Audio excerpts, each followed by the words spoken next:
Grammy-winning artist Kaia Jones, born in Toronto, first rose to fame as a member of the Pussycat Dolls. Discovered at 13 by R. Kelly and signed to Capitol Records as a teen, she eventually left the group in 2005 and used her platform to speak about the traumas she faced in the music industry, featured in the HBO's Fallen Idols, and her experience with abortion, which she now openly addresses to help others heal. She won a Grammy for Let It Be Love, a collaboration with Christian artist Jason Crabb, and has since racked up millions of streams across Spotify, Apple Music and more. And she joins me today. Thank you for joining me, Kaia. Can you share with our viewers a little bit about your background? Yes, thank you for having me. I'm a recording artist first and foremost. I was a member of the Pussycat Dolls. I left the Pussycat Dolls. I now sing Christian music. I won a Grammy singing Christian music for the Lord. We just released my first Christian album, which took about 4 years in total to make, write, all of that. And I'm very vocal about being conservative, being pro-life, being a believer, all of the things. So that's a little bit about me. I also own a streaming company, and it focuses on helping people know more about the Lord. Yeah. Fantastic. And during your time, you've left the Pussycat Dolls, and you have a personal story as well that you share when you tour about abortion. Can you unpack that a little bit for our viewers here in the UK? Well, I mean, I've just been very vocal about the abortions I've had, the pressures of the industry, which is not just I wouldn't just say the music industry. I think it's the entertainment industry in general. I tend to go all over the world and share my journey and how that has greatly affected me, just in hopes that younger women can actually hear it from someone who's been there, done that, and maybe make a better choice in their own decision. Yeah. Exactly. And what were some of the pressures or circumstances going on in your life and career at the time? Well, I mean, it's a very selfish industry to begin with, right? So everything is very for your job or for self, right? So the pressure is that you can't have it all at the same time. And so it's understood right away, like you have to be a sex symbol, or you need to be available. You can't actually, the married child look is not sellable. And that's kind of what I fell into believing. I think like a lot of young women today, you know, that you hear what pop culture, what culture is telling you, you know, like it's my body, my choice, or it doesn't matter, it's just a clump of cells, or, you know, you're not going to, it doesn't mean anything. And I fell for it. I fell for all of those, you know, things, not just the pressure in the industry of being told you can't get pregnant, you can't have the child, but also it just culturally, I fell for all of the misconceptions of like, you know, my body, my choice. It's not going to mean anything. And, you know, when you're ready, you'll have a family when you're ready, you know, but by the time you're my age and you're childless, it hits you like, oh, wow. So that God was having me ready. And I was listening to culture and listening to industry and not listening to him. So I think it's important for young women, you know, it's a blip of time when you're in that moment of like, oh, this is going to affect my life in such, you're thinking of it in such a negative way. But if I could go back, I would do it completely differently. And was there a moment that you realized the choice wasn't truly yours then? I think after going to Hebraic Bible College and spending a lot of time with God, I realized that he had a plan all along. Even though I had a big part in those decisions, I know that he's using it now for his glory. So I've accepted what my choices, the outcomes have been. But there have been many moments of aha through it, right? So the initial moment of knowing when to walk away from the secular music world because it was really wicked. And I spoke about that with 2 young girls that were in the front row at the show that were like excited to see me. And they were like, oh my gosh, mommy, she's a Pussycat Doll. They were just so excited. And it really checked me in my spirit because I, at the time, was losing my child. So it was kind of like out of the mouth of a child, like looking up to this. And I felt so gutted. Like there was nothing about me that was to look up to. Um, and that was kind of the beginning of God consistently helping me process the decisions that I was making and making poor decisions. But it really took until going to school and not even my first baptismal. It was doing like the proper deliverance, a baptismal that I had when I, became Messianic Jew. So I'm Jewish who believes in Jesus. I know everyone's like always very enamored by that. Like, whoa, what does that mean? And um, so I had to go through a conversion process, and that's part of repenting and repenting for generational curses, repenting for things that I didn't even think I needed to. And then that revealed, doing my own homework with the Lord, ended up revealing that my grandfather actually, in the work that he did as a surgeon, performed abortion. And so it ended up coming out in our family because my family in the process was being healed by the Lord as I was doing the work with him. It's remarkable when we start to do, it's not just, we think it's just us, like I'm praying, it's just me and him. And it's really for your whole family. And so yeah, so he revealed to my mom, memories that had been really like buried. And she was then able to confront and be honest with me about my grandfather being a surgeon and performing abortions. And I then had an understanding of, generational bloodline curses and how we need to really be in a season of repentance and a humility with God, because it's just a crazy time in this world. We're seeing so much all over the world, and the lies being told to young girls, especially about abortion, is you'll regret it the rest of your life. I've never met a parent that regrets their child, but every girl that I've met who's now post-abortive speaking, we deeply regret our choices. Deeply. Yeah, I've met so many like that as well. Now, did you ever feel alone in facing that abortion decisions, the abortion decisions that you've made, or did you have anyone that was anyway pro-life around you? No. I think that's the hard part too, is that, even if there's just one person in your corner that says you can do it. And I'll be there for you, or and it's proven, and statistically, young women who have that support system, they end up having the baby because they want, they want to have their child. I mean, it's not like they don't want to have their child, but if the male in the picture doesn't want the child and pressures them, or the parents or the family aren't there to help them, it kind of leaves no room. So as believers, as the church, right, whether you're Christian, Jewish, Catholic, we all as a community of believers really need to step in and say, how can we help these young ladies so that they don't have to make these decisions? And it comes down to those facilities, like some of the facilities I saw in Ireland that are really, they're helping the women. Like you can go in and shop, you can get baby clothes, you can get diapers, you can get the things that you need. And those are very expensive items. So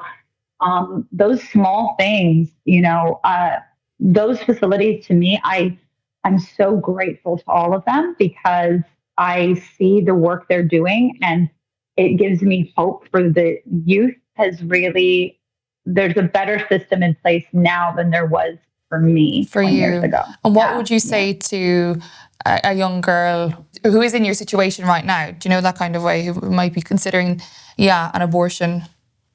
I would say don't do it. I mean, that's the quickest way to say it, is don't do it. I would also say try to find a facility like what I'm speaking of that do help young women. There are a ton of them all over the world. It's not just in Ireland, it's in America. They're all over the world.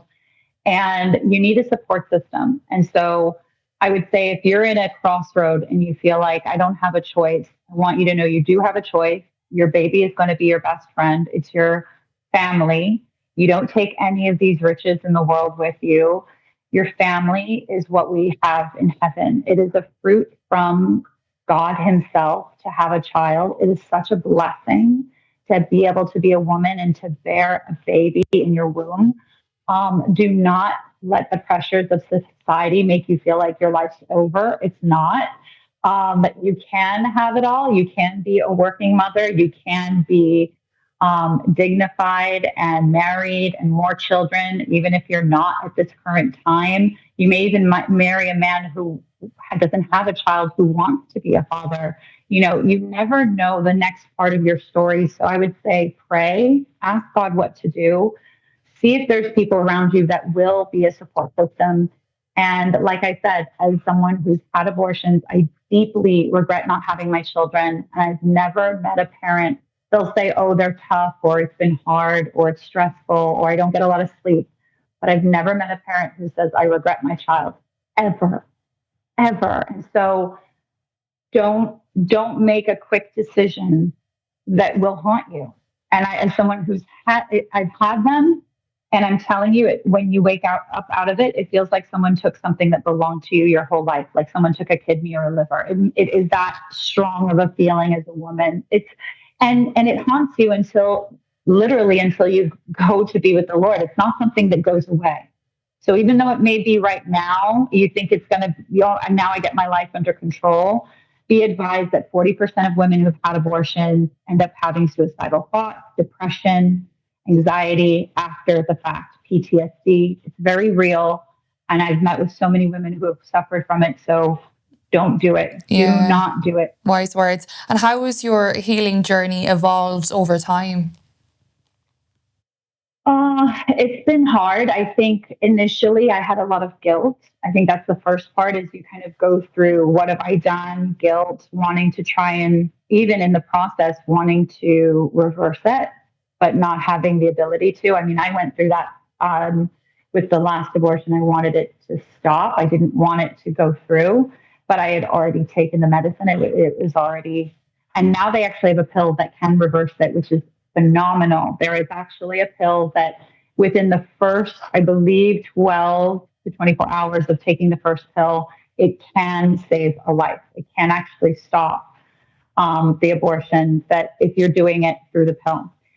So that's, definitely the journey has been, it's been a process and you don't really get over it. It's something that haunts you, like I said, forever. It's not something that goes away. And this is why I've felt the need to share because I don't want young women to not see themselves in this space as someone who's a pop artist who now sings for the Lord, who is edgy and different. I want them to see you can have regrets and have all the things that the world tells you is like so perfect. And it's not, it's a lie. When I look at my friends that are mothers, I totally wish I had gone down that road. It's so much more rewarding. My best friends that have children, I'm constantly in awe of how incredible they are as mothers and how much that's part of their life and their identity as a woman and how beautiful that is. It's like, when you do this, you're taking part of your identity as a woman and you're turning into this very masculine energy of like, I'm more of a male, like in the thought, like I don't have to be nurturing. I don't have to be a mother. And it's like, but that's what we were made to do. We were made to do the coolest thing on the planet, which is to give birth. Men can't do it. And what an honor, right? That we get to do that. So it's been a hard process and it's not easy. So my advice is definitely don't do it. Don't do what I did. And are there don't do it. Are there emotions that have surprised you years later? Because so often women who've had an abortion would be like, "Oh, it didn't affect me. It's a year ago. It didn't affect me." But like 10, I don't know, 5 years, 10 years down the line, are certain emotions popping up again? They haunt Definitely. you. Oh yeah, there was actually a point with the last abortion that I actually had weight gain in my abdomen because my body, for some reason, I think still thought I was pregnant. It was like chambered. Um, it is a very long standing journey. And yes, you think about what could have been. I actually heard from the gentleman that I was with that was part of our child. And he actually has deep regrets as well. And asking me to forgive him, feeling like he pushed me to that, which he did. Um, and, that's still, there's healing going on there. I think we don't even talk about how men feel, right? But there are a lot of men that have paid for it or pressured their girlfriend, and they even feel regret because it's your baby. You're the parent of a dead child. That's a very real feeling. And not being able to go anywhere, like, and grieve. Like I don't have a headstone to go to mourn my children. Um, it affects your life. It affects your life forever. So what would you say then, for those who are in the creative and entertainment industry, music industry, what advice would you give to them? Is it worse probably in there? Are they extremely pro-abortion? What advice would you give them? It's definitely, I would definitely say now it's better. It's getting better. We are now talking about it. I think it's getting better, right? We're talking about it. I mean, Halsey has spoken about how she was pressured into having an abortion and then having to go perform, right? There's been more conversation. Adele has spoken about, wanting her baby. And yeah, I think when you start to see that women are having this discussion, whether it's Kim Kardashian or Kylie Kardashian, and they're all, or Kylie Jenner, they're all talking about being a mom, and you're hearing more. It's more now culturally accepted, I think, than it was in my time in the music industry. It was very like pressure based. Not to say that doesn't still exist. It does. It's just we've gotten to a point where you're seeing women do it all. And I think that's exciting because we can still be a working mom. We don't have, it's not like you die, but it was the work. If anything, you get more life. You know what I mean? You break, no, but I think the way we've treated it for such a period of time, and then the misconception of what we're feeding into young women, the my body, my choice, or it's just a clump of cells. It's such a bad thing to do. When I speak in colleges and I see the young women, and the pain on their face, I can always tell the ones that have gone through abortion because there's hurt, there's actual anger, and they double down on it, right? Like when I came to speak at your rally or march for life, I noticed that there was a lot of anger with the people protesting against us, and yeah, their parents of dead children. There's an anger there. There's definitely a demonic energy there that's really sad. And if anything, we should be in prayer for them. That their heart is softened, that they repent, and that they recognize that life is the better way, because they will be the best advocates for us in the pro-life movement, are those that have gone through it. Yeah. And have you any positive stories from your experience of touring, Yes. sharing your testimony, sharing your story? Yes. Oh, please, I'd love to hear that. Yeah. Oh, one of the best ones was a young lady. She heard my story and she reached out. I mean, I get thousands of messages that are just amazing. Men, women that share, that need prayer, that they have this pain, and you can feel the burden lift off of them when they just share their testimony privately with someone who understands, who will never share it. But one individual, I'm sharing it because it's a beautiful story. So she messaged me. She really didn't know what to do. And I told her just that. I said, I can't tell you what to do, but as someone who didn't have my children, I deeply regret it. So don't do it. If I can tell you one thing, don't do it. And so she decided to keep the baby. And the day he was born, she sent me a photo. And 2 years later, she sent me another photo. And I think the baby's now 6. And she now goes around the country speaking for life with him.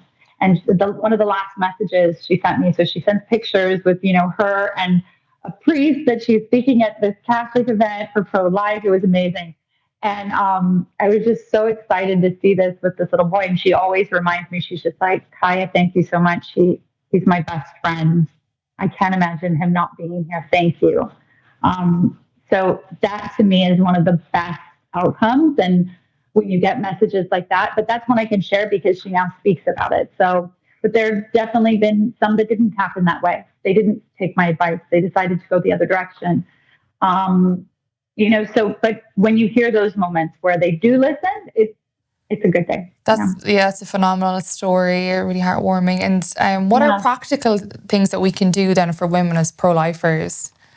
I think the biggest thing is to come with more of an understanding, a humble heart, not so much judgment, because they already know they're wrong. They already know. We already know. We already know. We already feel like we're going to hell. We already feel like we're evil. We already feel all those things.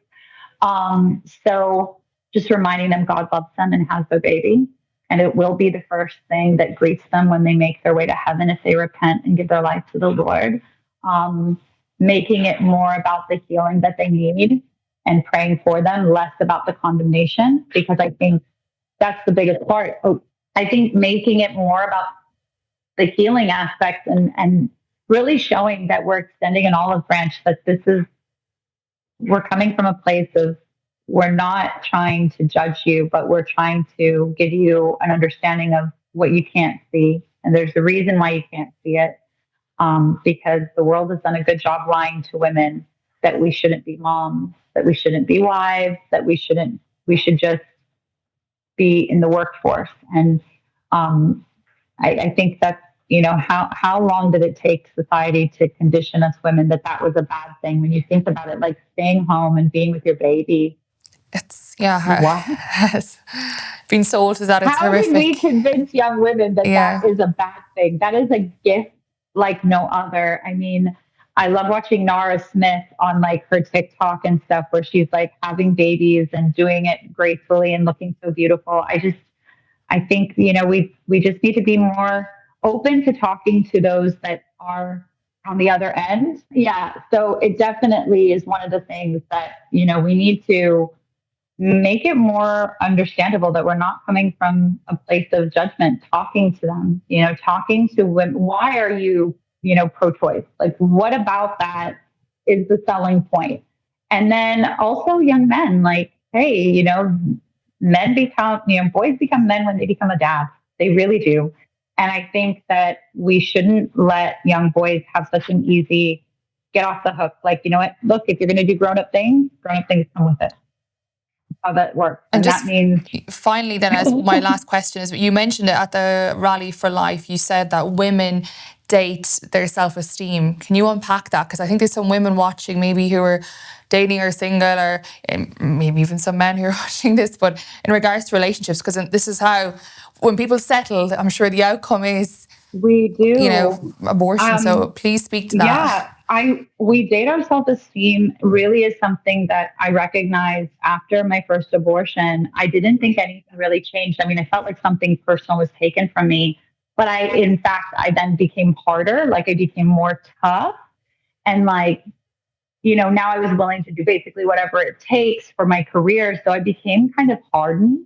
Like my heart was hardened. And I think that's actually the hardest part is, understanding, like unpacking just that is